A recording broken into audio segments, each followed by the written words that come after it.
கனமும் நித்திய வல்லமையும் உடையவர் நம் ஆண்டவர். 2 தீமோத்தேயு 1:14.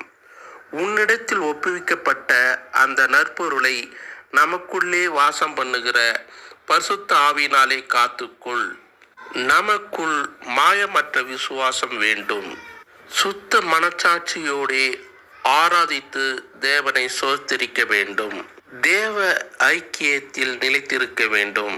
நமக்கு உண்டான தேவ வரத்தை அனல் மூட்டி எழுப்ப வேண்டும். தேவன் நமக்கு பலமும் அன்பும் தெளிந்த புத்தி உள்ள ஆவியை கொடுத்து இருக்கிறார்.